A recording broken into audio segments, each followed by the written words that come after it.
ప్రభుత్వం ప్రకటనలు చేస్తూ ఉన్న నేపథ్యంలో మనం కూడా స్థానిక సంస్థల ఎన్నికలకు సంబంధించి సీరియస్గా తీసుకోవాల్సిన అంశం మీద గట్టిగా చెప్పడం కోసం మళ్ళీ ఒకసారి మనం అంతా కూడా ఇక్కడ సమావేశం అవుతా ఉన్నాం. ఎన్నికలు జరుగుతాయా జరగవా పక్కన పెడదాం. ఎందుకనంటే ఆయన ఎన్నికలు జరపాలనే ఉద్దేశంతో చేసిన పనులు కావు అన్నట్టుగా కొన్నిసార్లు అనిపిస్తాయి. ఒకవైపునేమో 44 లక్షల మంది ఓటర్లు లేరు అని ఒకవైపున ఈల ప్రభుత్వం చేసిన ఎస్ఐఆర్ రిపోర్టే చెప్తా ఉంది. మరోవైపున ఆ 44 లక్షల మందిని కలిపి ఓటర్ల లిస్టును తయారు చేస్తున్నారు. సో మరి ఎన్నికలు లేని ఓట్లు ఉన్నట్టుగా చూపించి ఎన్నికలకు పోయే కార్యక్రమం జరుగుతూ ఉంటే హైకోర్టులు ఎలా ఒప్పుకుంటాయి, ఎన్నికల కమిషన్ ఎలా ఒప్పుకుంటుంది అనేది పక్కన పెడదాం.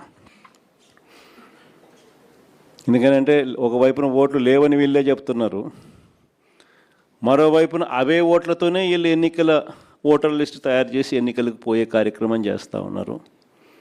అంటే లేని ఓట్లను ఉన్నట్టుగా ఓటర్ లిస్టు తయారు చేసుకొని ఎన్నికలకు పోవడం అన్నది చట్ట ప్రకారం నేరం. ఎందుకంటే గోస్ట్ ఓట్స్ను వీళ్ళే దొంగ ఓట్లక వీళ్ళే వేసుకునే ప్రమాదం పొంచి ఉన్నది అని క్రిస్టల్ క్లియర్గా కనిపిస్తూ ఉన్న నేపథ్యంలో, రెండో వైపున బీసీలకు సంబంధించి 34% రిజర్వేషన్స్ అని ఆంధ్రాలోనే ఇక్కడే మనం చేసినప్పుడే కోర్టు కొట్టేసింది. కోర్టు కొట్టేసినా కూడా అది వేరే విషయం. మనం అంతకన్నా ఎక్కువగానే స్థానిక సంస్థల్లో మనం బీసీలకు ప్రాధాన్యతలు ఇచ్చటం. కానీ ఒకవైపున కోర్టు కొట్టేసిన జడ్జిమెంట్లు ఇక్కడే ఉండగానే మరోవైపున ఈయన అదే జీవో మళ్ళా ఇచ్చి మళ్ళీ ఎన్నికలకు పోతా ఉన్నాడు. అంటే దాని అర్థం ఏంది?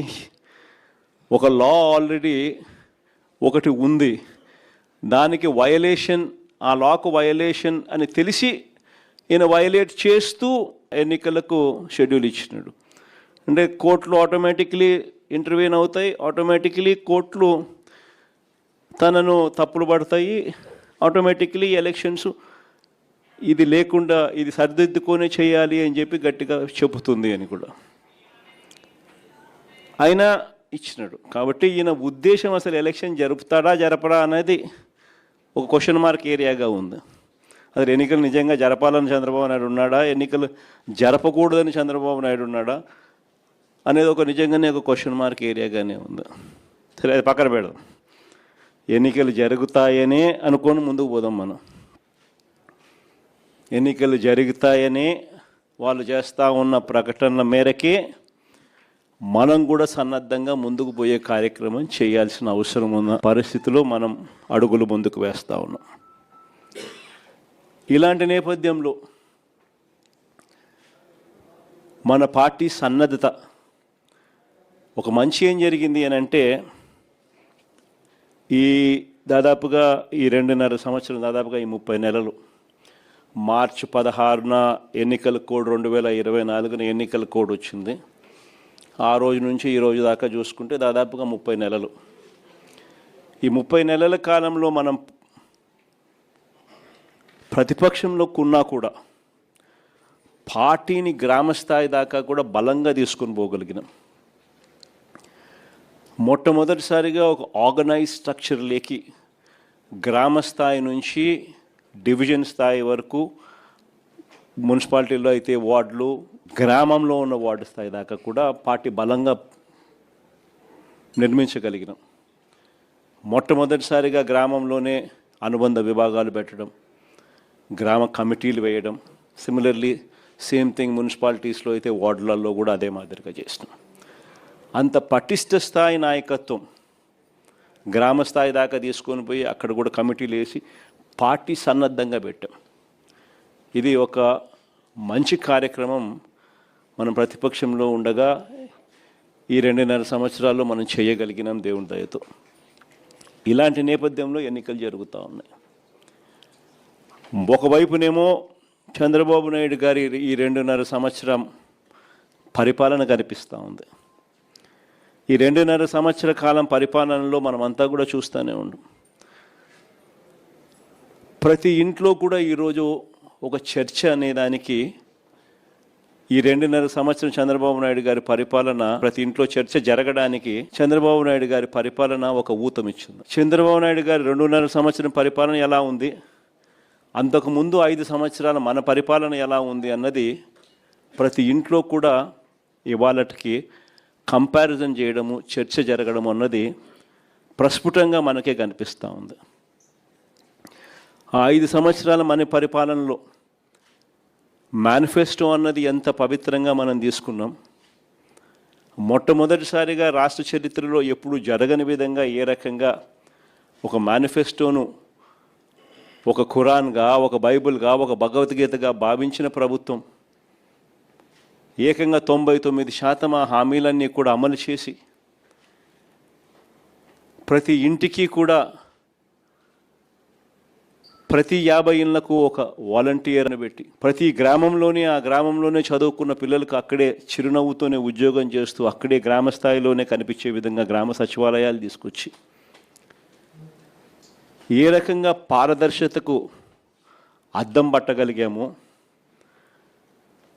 ప్రభుత్వ పాలన అన్నది ఇంతకుముందు గతంలో లంచాలు లేకుండా ఇవ్వడం అన్నది సాధ్యం కాదు అన్న పరిస్థితి నుంచి ప్రభుత్వ పథకాలను, ప్రభుత్వ పాలనను ఎలాంటి లంచాలు లేకుండా ప్రజలకు అందించగలుగుతాము అన్న భరోసా కలిగించిన ప్రభుత్వం ఎక్కడైనా ఉంది అని అంటే అది ఒక్క వైఎస్ఆర్సీపీ ప్రభుత్వంలో మాత్రమే జరిగింది అని కూడా గర్వంగా కాలర్ ఎగిరేసుకుని మన దగ్గర నుంచి మొదలెడితే ప్రతి కార్యకర్త కూడా చెప్పుకునేంత గొప్ప పాలన మనం దేవుడి దయతో ఇవ్వగలిగాం.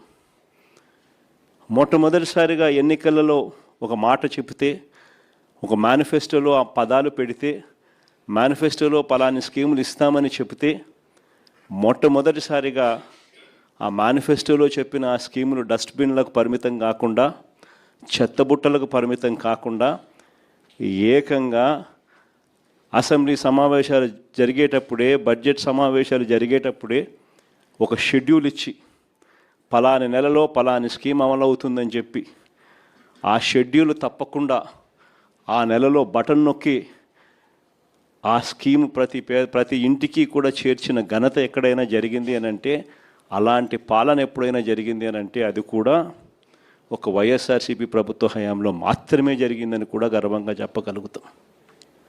నిజంగా ఇవన్నీ కూడా ఇంతకుముందు ఎప్పుడూ కూడా జరగల.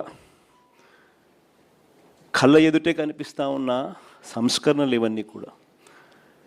ఏ గ్రామంలోకి వెళ్ళినా ఆ గ్రామంలో బడులు నాడు నేడుతో రూపురేఖలు మారిన బడులు కనిపించేవి. మొట్టమొదటిసారిగా బడులు ఇంగ్లీష్ మీడియం చదువులతో, టోఫుల్ అనేది 3వ తరగతి నుంచి ఒక పీరియడ్గా అమలుతో, నాడు నేడు పనులు చక్కగా జరిగి, డిజిటైజేషన్ ఆఫ్ క్లాస్ రూమ్స్ 6వ తరగతి పైచిలుకు నుంచి డిజిటలైజేషన్ ఆఫ్ క్లాస్ రూమ్స్ కూడా జరిగి, 8వ తరగతి పిల్లల చేతుల్లో ట్యాబులు కనిపిస్తూ ప్రైవేట్ బడులు గవర్నమెంట్ బడులతో పోటీ పడే పరిస్థితి ఎప్పుడైనా వచ్చింది అని అంటే అది ఒక వైఎస్ఆర్సీపీ ప్రభుత్వ హయాంలో మాత్రమే జరిగింది. ఇవన్నీ కూడా నిజంగా ఒక రిఫార్మ్స్, రాష్ట్రంలో చూడని రిఫార్మ్స్, ఎప్పుడూ కూడా రాష్ట్రంలో జరగని మార్పులు. గ్రామ స్థాయిలోనే కనిపిస్తాయి విలేజ్ క్లినిక్లు, ప్రతి 6 నెలలకు ఒకసారి కనిపిస్తుంది.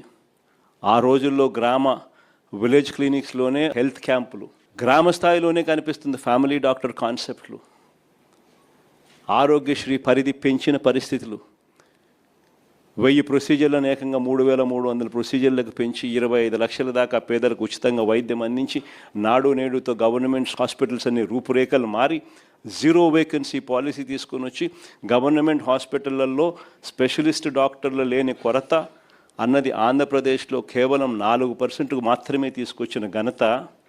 అదే దేశం మొత్తం చూస్తే గవర్నమెంట్ హాస్పిటల్లో స్పెషలిస్ట్ డాక్టర్ల కొరత 60% పైచిలుకుంటే ఒక ఆంధ్ర రాష్ట్రంలో కేవలం 4% మాత్రమే తీసుకొచ్చిన ఘనత ఒక వైఎస్ఆర్సీపీ ప్రభుత్వ హయాంలో మాత్రమే జరిగింది. ఇవన్నీ కూడా ఒక చరిత్రే.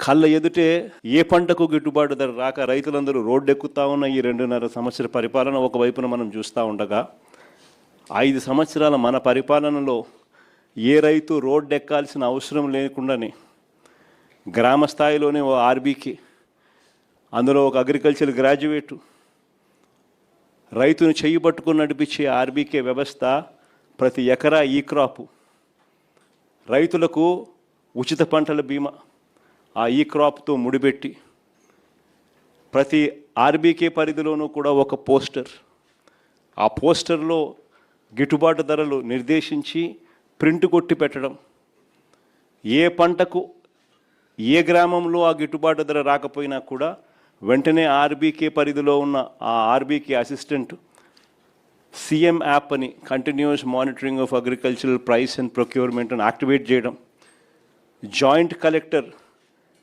జాయింట్ మార్కెట్ జాయింట్ మార్క్ఫెడ్ ఎండీగా తాను ప్రవర్తిస్తూ బాధ్యతలు తీసుకుంటూ వెంటనే ఆ అలర్ట్ వచ్చిన వెంటనే ఆ ఆర్బీకే పరిధిలో తాను ఇంటర్వ్యూన్ అయ్యి ఆ ఆర్బీకే పరిధిలోనే పంటలు కొనుగోలు చేస్తూ కాంపిటీషన్ క్రియేట్ చేసి 5 ఏళ్లలో ఏకంగా 7,800 కోట్లు ఖర్చు చేసి మార్కెట్లో కాంపిటీషన్ క్రియేట్ చేసి రైతులకు గిట్టుబాటు ధర కల్పించిన ప్రభుత్వం ఏదైనా ఉంది అని అంటే అది కూడా మన ప్రభుత్వమే అని కూడా గర్వంగా కూడా చెప్పగలుగుతాం.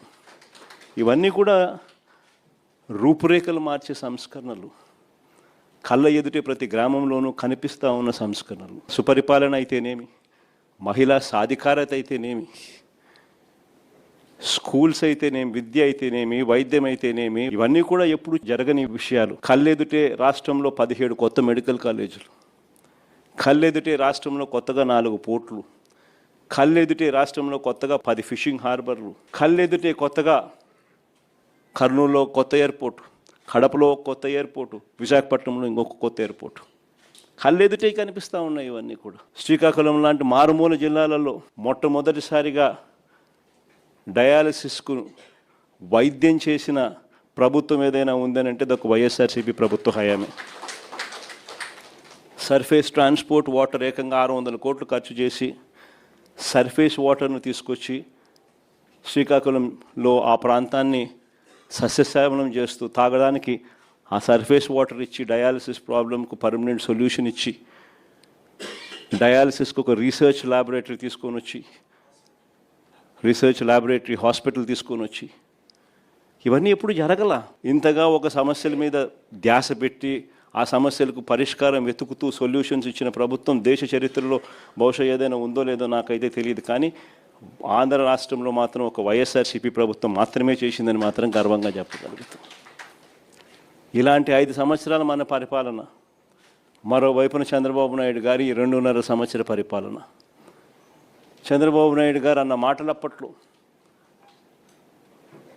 జగన్ చేసేటివన్నీ చేస్తాను, జగన్ చేసేటివి కాక ఇంకా అదనంగా ఇవన్నీ ఇస్తాను అని చెప్పిన మనిషి.